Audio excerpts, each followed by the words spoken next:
Two Chairs No Waiting, episode number 622, Ron Howard and more. Two Chairs No Waiting is brought to you each week by the fine folks over at weaversdepartmentstore.com. Drop by over at Weavers and check out the Mayberry patrol car emblem embroidered cap. That's right, you can get a cap to wear.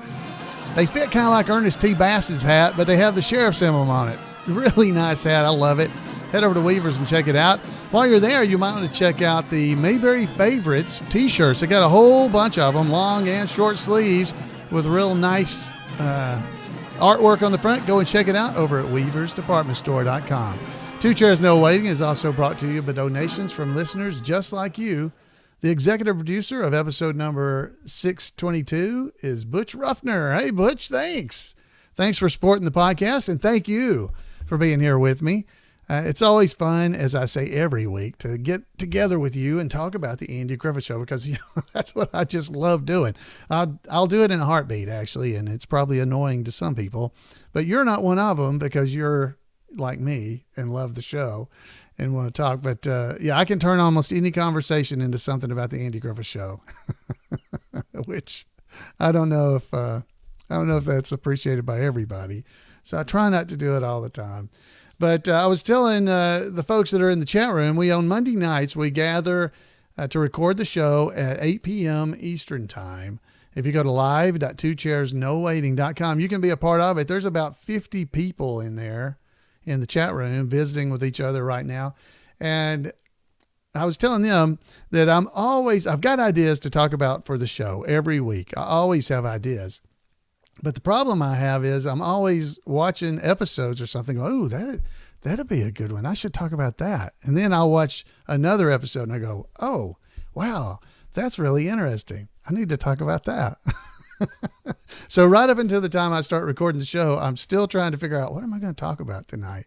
So this was a pretty easy one because Ron Howard's birthday, as I record this, is right today. The 1st of March is his birthday. And so we just wanted to wish him a happy 67th birthday from all of us here, Andy Griffith fans, Andy Griffith Show fans. We just want to just to appreciate Ron Howard for the amazing stuff that he has done for the show, and just for, wow, all the amazing things he might have done. I think he's done some other things other than the Andy Griffith Show. We'll find out in just a minute. I got a little bit of trivia I might try to read for you and see if you can do them. They're kind of hard. So these are going to be a little bit harder. Some of them, I don't know. We'll see. There's only 5 questions, so it's just for some fun. And then we'll hear from Randy Turner with This Week in Mayberry History. So let's go ahead and hear a little bit about this guy. Now, you may not know who he is. Ron Howard. Have you heard of him? Do you know who he is? If you're an Andy Griffith Show fan, obviously you know who this guy is. But Ronnie Howard was his name on the show, but his actual name, which I don't think I really remembered, as I looked it up, his name is Ronald William Howard. I don't think I remembered that. He was born on March the 1st, 1954 in Duncan, Oklahoma. Wow. He appeared in his very first movie. It was called Frontier Woman. In 1956. Now, check those numbers there. He was born March 1st, 1954, and he appeared in his first movie in 1956. Well, wow. I was born in 1960 something. And I appeared in my first movie. Let's see. I still haven't been on a movie. I appeared in one, but it's not released. So I don't even count. So Ron Howard was 18 months old and he'd already been in a movie. That's amazing. He made his stage debut. So he'd been in a movie by the time he was 18 months old. He made a stage debut at the age of 2 years old in a production of The 7-Year Itch. So he began making frequent television appearances and was eventually cast opposite of Yul Brynner in 1959's movie. It's called The Journey.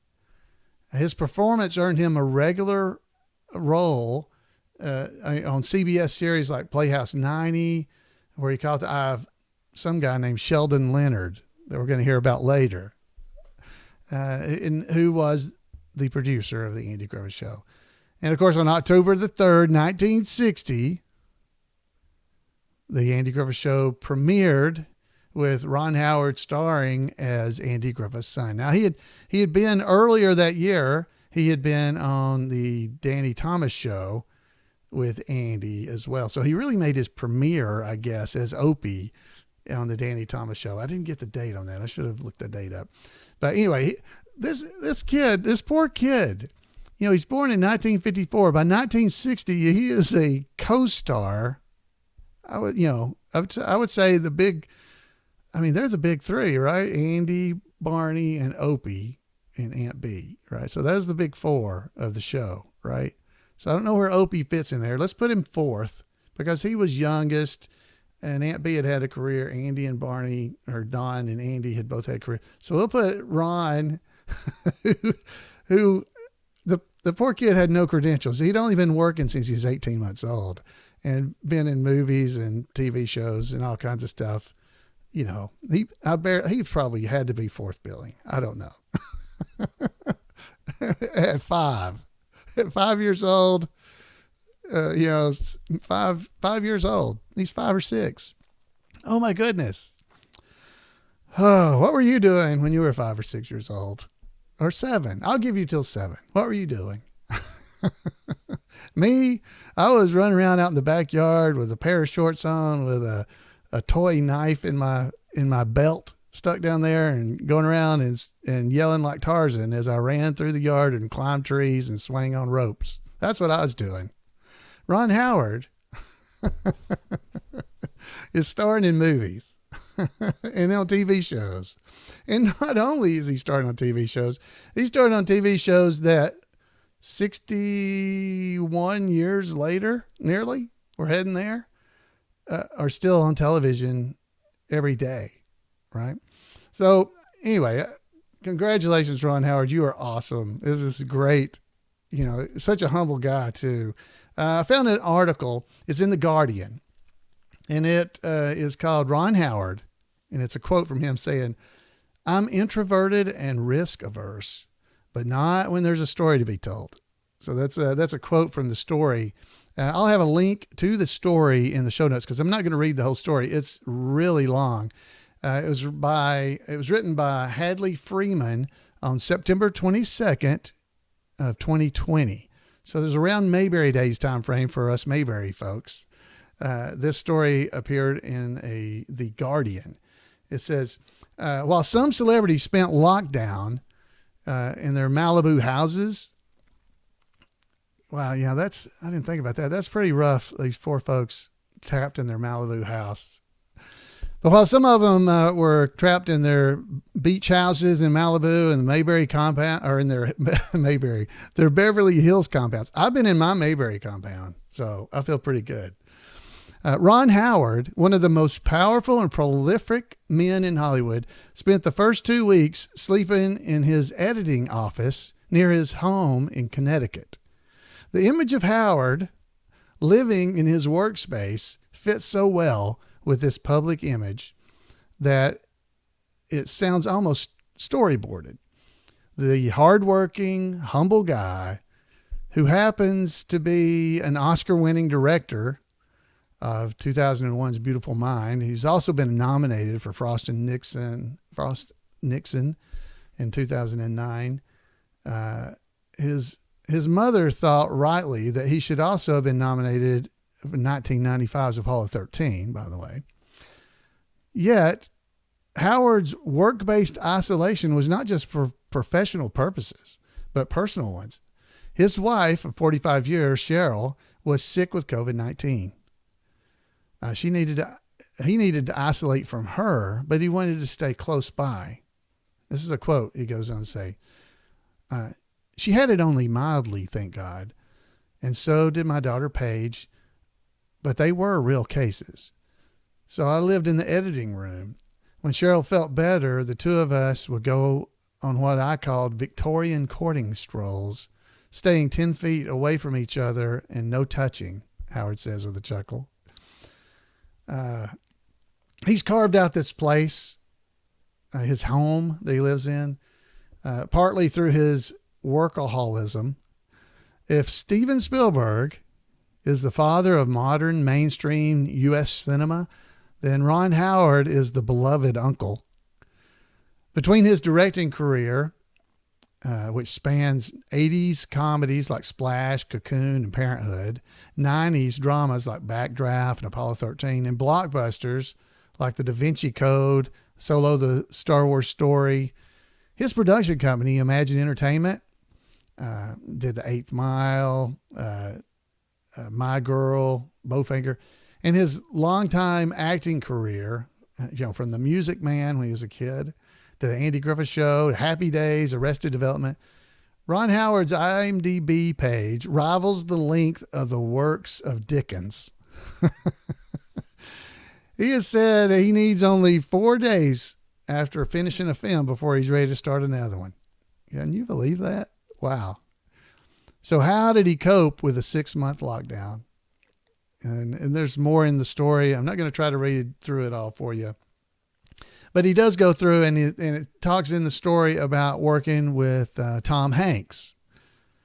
So the story goes in and says, after working with Ron Howard so often, Tom Hanks has developed a stick for talk show hosts or for talk shows when he's on the shows, in which he does impressions of Ron Howard, all nasally geekness and jazz hands. So he moves his hands around a lot.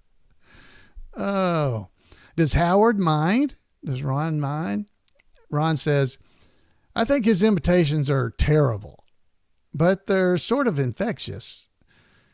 I now find when I'm directing him, I direct Tom the way he portrays me on talk shows, but we have a lot of laughs about it. That's what Ron said. Ron Howard is such a delight to talk to, so full of good cheer, so certain about the goodness of others. But what does a nice guy like him doing chasing, wildfires and Hollywood deals? He did the story about the wildfires out in California. He says, finishing out the article, I grew up as a child actor. I've been working all my life and I love it. But it does create a kind of bubble. So I look for projects that lead me to life experiences I wouldn't have otherwise had. And on my own, I'm an introvert. I'm risk-averse individual. But when there's a story to be told, it gets me out of the house, talking to people and learning things. And then I just go, he says, smiling. So it's a really good article. I want to encourage you to go and check it out because he is a good guy. There is no doubt. And Ron Howard, I have never met him. I've told the story. I stepped on his foot and apologized, and he said that's okay. I guess that is meeting him, but I don't think he would remember that I stepped on his foot because I didn't step on it so hard that it hurt him. I don't really like telling the story that I met Ron Howard because I stepped on his foot because that just seems terrible. I mean, that's terrible. But happy birthday, Ron Howard. I've got a little gift for you as well from somebody you might remember. Howdy, this is Andy Griffith. I've been hearing a lot of talk on the radio about a celebration that's going on hereabouts, an anniversary or something like that. Let me tell you, I'm not one to be left out of the party. So you just add my signature to that greeting card so that I can join up with all the folks and say happy birthday. I appreciate it. Happy birthday, Ron Howard, from all your friends here in Mayberry. We appreciate you. So anyway, go out there and find some stories. There is no shortage of articles about Opie, our friend Opie, Ron Howard. And I will say he did say on a video that he did for the Surrey Arts Council. It's a small little video where he was welcoming people to Mayberry Days that he does not mind. He said people often say to you, I'm sorry I'm bringing up these old shows. And he doesn't mind. He has fond memories from the Andy Griffith Show and Happy Days. And he's not opposed to being able to speak about them, which is just wonderful to me because look at all the success the man's had and all the things he has accomplished on his own. And to look all the way back to the Andy Griffith Show, where he was just a part, like I said, maybe the fourth person on the order of stars, maybe, third or fourth. So I guess it was probably with Ronnie Howard. I guess he was second, come to think of it, because it's Andy Griffith Show starring Andy Griffith with Ronnie Howard. So he's second. So he's the number 2 guy. But even then, he still enjoys the fact that he was on the show and has good memories of it. So thank you for that too, Mr. Howard. I don't pretend to call him Ronnie or Ron, but thank you. All right, so I got some trivia questions for you. So I hope you're ready for them. So get the pencils ready. All right, you got 5 trivia questions, and I'm just going to read them to you. I got them on a piece of paper right here in my hand, and we're going to read them. These are some tough Mayberry trivia questions. It says. All right. Number 1, who was Goober's first date?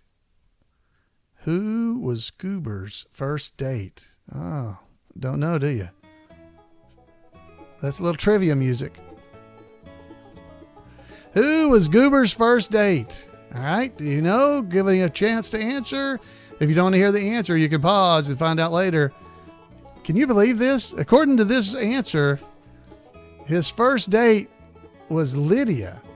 That seems hard to believe that his first date was Lydia. Let's check that one and make sure that's right. Because how old was he by then? 30? Poor Goober. That's what it says. Maybe it's first date on the show. Maybe that would be true. All right. Number two. This one you can get. All right. I got confidence.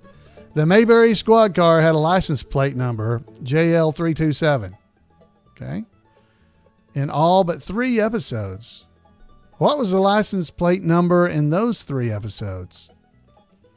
Boom, boom, boom. All right. The license plate on the squad car was normally JL327. But what was the other license plate number you'd see on the squad car? All right.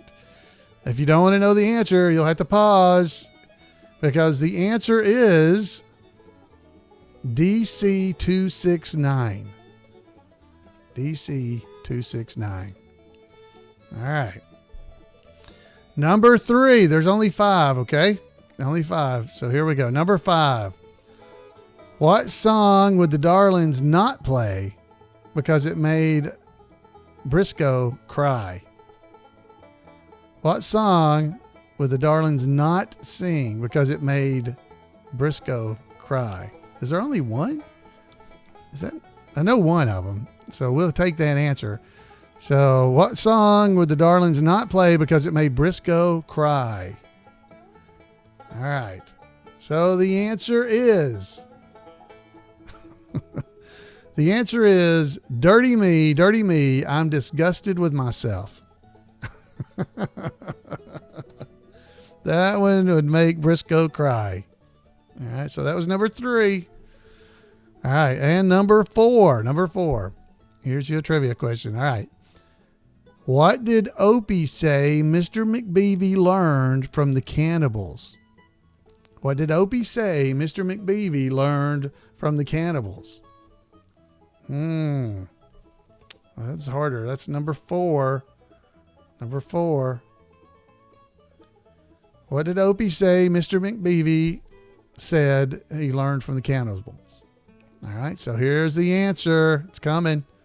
The answer is he learned to make smoke come out of his ears. Yeah. All right, and the final question, number 5. These are just for fun. Hope you guys are getting them. All right, number 5. What name did Otis call Aunt Bee when he served a sentence at the Taylor residence? I just watched that tonight. What name did Otis call Aunt Bee when he had to serve a sentence at the Taylor residence? Remember the Gordon boys? The Gordon boys were all in the jail cell, and they couldn't go in there because they thought he had turned them in. He had snitched on them to Andy. You remember that? So Otis had to go stay with Aunt Bee. So what name did Otis call her? Otis called Aunt Bee Bloody Mary. That's it. Bloody Mary. So there you go. There's 5 somewhat tough Mayberry trivia questions. I hope you enjoyed them. Those are good. Oh, I just watched that episode tonight. How awesome it was. Oh, goodness. I watched 3 or 4 actually tonight. So that's the reason I was trying to decide what to talk about. One of the things I did look up because I didn't know the answer. So, of course, you know, what did I do? I looked it up. I was wondering because Aunt Bee was serving as the Warren for Otis in that episode. And since that just happened to be come up tonight, Otis, I wondered how old they were in comparison to each other. So Hal Smith was born on September 24th, 1917. Okay. And I was thinking, man, Aunt Bee can't be that much, can't be that much younger than Hal Smith. Well, she is, because she was born December the 14th, 1902. So she was basically 15 years older than him. And I just thought they might be closer in age than that. I just thought it's kind of funny because he calls her Aunt Bee. Well, she's 15 years older than him. So even so, they're closer in age than, you know, you'd think that they pick up on that. But in southern towns, I've said this before, and some of you guys know that. In southern towns, there's a lot of people that are not your aunt or uncle, but you call them Uncle so-and-so or Aunt so-and-so. I mean, I grew up like that. There were some people I knew. They were relatives, at least I think they all were, but they weren't close relatives at all, and we called them Uncle something or, you know, Aunt somebody. So anyway, so Otis was about 15 years younger than Aunt Bee. So there you go. Something I looked up tonight, just a little trivia for you in case you ever need to know. And until then, I guess we got something that we can go and hear from. So let's let that go. Welcome to This Week in Mayberry History, a report by Special Correspondent Randy Turner of the Gomer and Cooper Pyle Comic Book Literary Guild of the Mayberry Historical Society. As we discussed last week, Sheldon Leonard was a successful actor, writer, director, and producer who is credited with having created The Andy Griffith Show. This week, we'll continue to examine how Sheldon's career led him to be in the position to create the classic Mayberry series. During Sheldon's successful Broadway career throughout the 1930s, he had made a few forays into the world of film. By the time he finished his final Broadway show, it was clear the film industry was to be centered in California, so he and his family moved there in August 1940. The decision proved a wise one, as Sheldon found great success in films. In fact, over the next 14 years, he appeared in 57 films, with several notable examples. He had a role in Tortilla Flat, a 1942 film based on the John Steinbeck novel. The movie starred Spencer Tracy, Hedy Lamarr, John Garfield, and Frank Morgan, with Morgan receiving a nomination for an Academy Award as Best Supporting Actor for his role. The role also reunited Morgan, who had played the title character in The Wizard of Oz, with one of that film's directors, Victor Fleming. In 1945, Leonard appeared in Captain Kidd as part of a cast that also included John Quaylen, who played Mayberry's jinxed Henry Bennett. And perhaps most famously, Sheldon played the bartender Nick in the 1946 Frank Capra classic, It's a Wonderful Life. Sheldon was able to utilize his tough guy persona in the Potterville version of events when he threw George Bailey out of his bar into the snow. Sheldon's trademark character involved utilizing a heavy Brooklyn accent, often delivered out of the side of his mouth while maintaining a sinister countenance. While he was given the occasional opportunity to play something other than a heavy, his roles tended to be characters with nicknames like Silky Fellowsby, Sometimes Smith, Trigger Stotzi, Ed Wires McGuire, Swifty Lewis, and Harry the Horse. The monotony of playing such a string of gangsters was broken at times with roles on the other side of the law, such as playing hard-boiled police sergeant Joe Portugal in the 1946 film noir Decoy. An even better break was sometimes playing such characters to comic effect in film and in what we now call old-time radio. Sheldon appeared in the 1951 comedy Bud Abbott and Lou Costello Meet the Invisible Man, considered one of the pair's best movies. The 1951 film was part of a series where the famed comedy duo met classic Universal Studio characters, such as the Frankenstein Monster and the Mummy.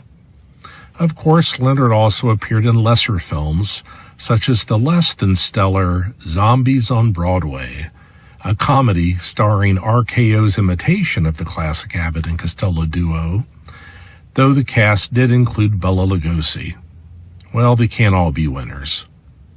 Beginning in the mid-1940s, Sheldon began working in radio extensively, even while maintaining his film career, though as film production began to wane, thanks to a number of factors, not the least of which was the competition from the new medium of television, Sheldon did more and more radio work. He played a series regular in The Adventures of Maisie, starring Ann Sothern, as an unemployed entertainer. The cast also included Lorene Tuttle, who appeared in Mayberry as Annabelle Silby, who faked her husband's funeral rather than admit he had left her, and later played a shoplifter apprehended by Barney. But most of Sheldon's work was in cast ensembles and guest appearances.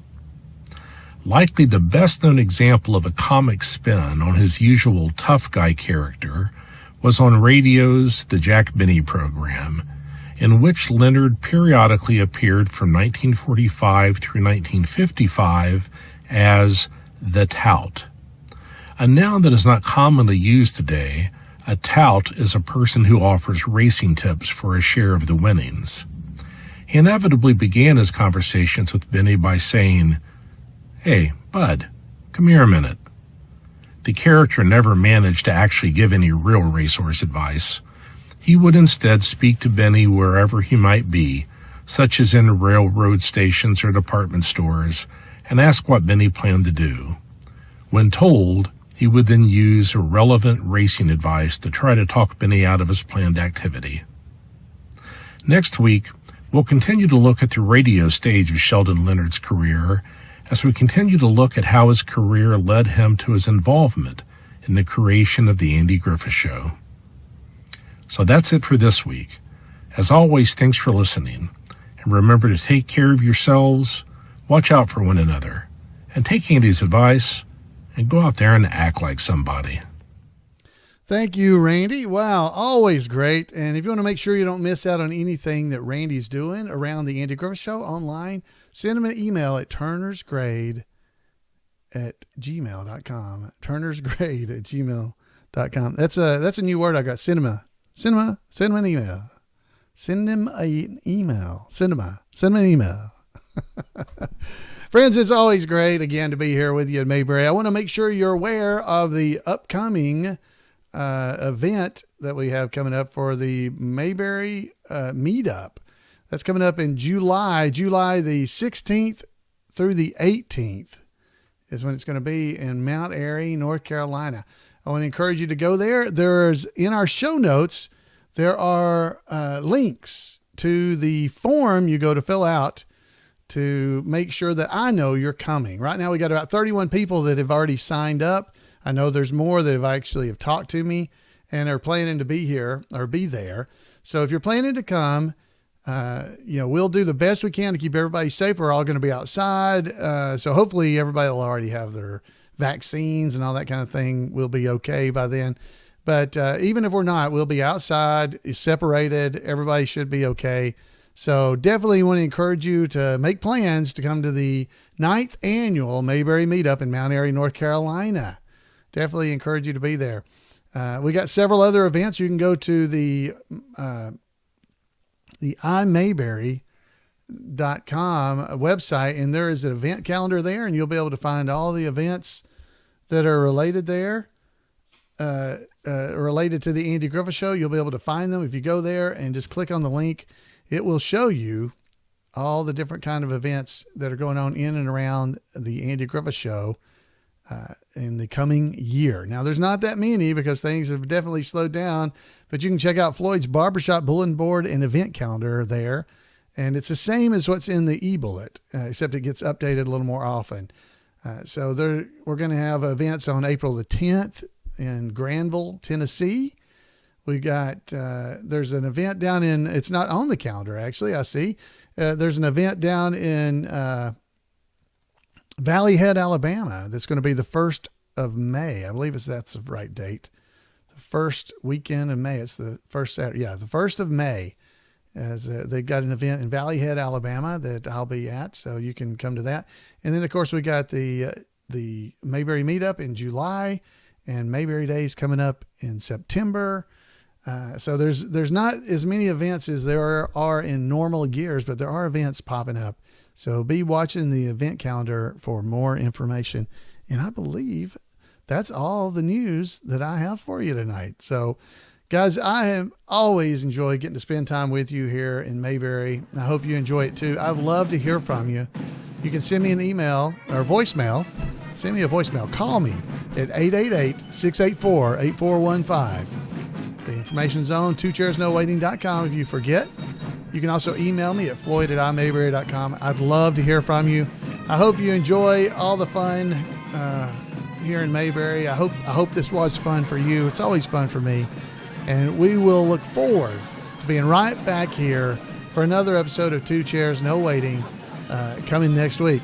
Now, I want to thank all the folks who support the show. There's patrons over at patreon.com and folks that just donate to me. Thank you so much.